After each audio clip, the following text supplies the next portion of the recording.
راحت سے عدل و انصاف کے موضوع پر ایک سنجیدہ تقریر سماعت کرتے ہیں۔ عدل و انصاف کی عظمت کو بچانے کے لیے سر کو کٹوا دیا الزام سے پہلے۔ Urdu is one of the millions of speakers in country. Beautifully expresses your emotions and thoughts. It gives respect to the listener. Dye yourself in the colors of love. Turn the voice of your heart into the languages of book. Here comes Rahat of class 10 to hand out her thoughts by giving us Urdu speech on the topic Adl o Insaf. Welcome her with a big round of applause. انصاف کی کرنوں کو فروزہ کر کے، عدل و انصاف کی کرنوں کو فروزہ کر کے حق پرستی کو زمانے پہ نمایاں کر دے۔ نحمدہ و نصلی علی رسولہ الکریم، اما بعد۔ صدر مجلس محترم جناب مولانا طاہر مدنی صاحب، مہمان خصوصی جناب پروفیسر محمد اسلم پرویز صاحب اور ہمارے قابل صد احترام جناب چیئرمین طارق اعظم صاحب، مہمانان گرامی، اساتذہ کرام، میرے پیارے رفقا اور خواتین و حضرات، السلام علیکم ورحمۃ اللہ وبرکاتہ۔ میرا نام راحت، میں درجہ دہم کی طالبہ ہوں۔ آج میں عدل و انصاف کے موضوع پر آپ لوگوں سے چند گزارشات عرض کرنا چاہتی ہوں۔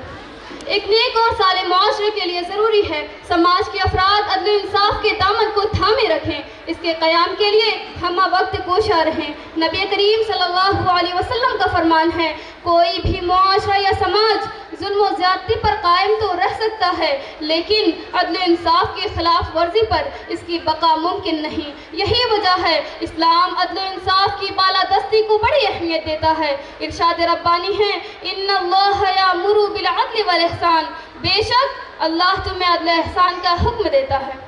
یہاں عدل کا مفہوم مطلق ہے، اس کا مقصد یہ ہے انصاف زندگی کے ہر شعبے میں موجود ہو۔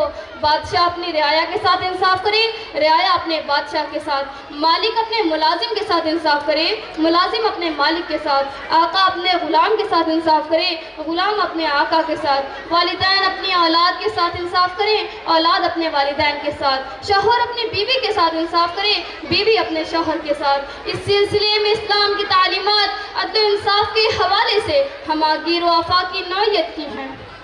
حاضرین اکرام، اسلام ہر جگہ عدل و انصاف اور برابری کا درس دیتا ہے، یا آپ یوں کہہ لیں ایک زندہ انسان کے لیے جس قدر آکسیجن کی ضرورت پڑتی ہے، نفاذ اسلام کے لیے عدل و انصاف کی اتنی ہی ضرورت پڑتی ہے۔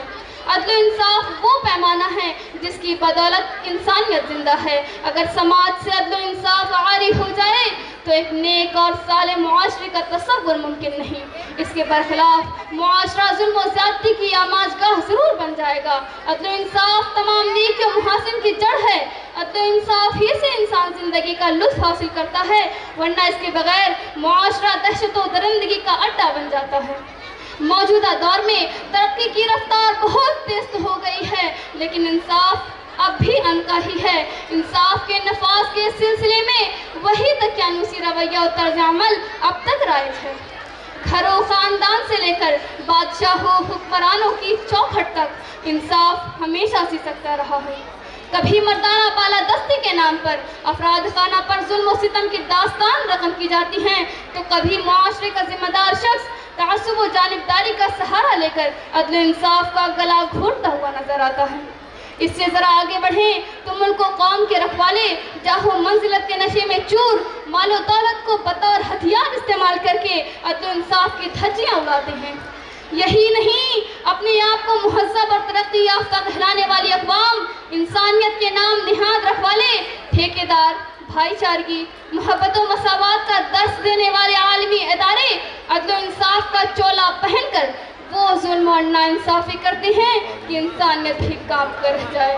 اپنے مفادات کے حصول کی خاطر انسانوں کے خون کی ندیاں بہا دینا، اپنی چودراہٹ کا سکہ جمانے کے لیے ہزاروں بستیاں پھونک دینا، آہوں، سسکیوں اور آنسوؤں میں پورے ملک اور خطہ کو ڈبو دینا، یہ وہ گھنونے کارنامے ہیں جو عدل و انصاف کو بالائے طاق رکھنے کی بنا ہی پر جنم لیتے ہیں۔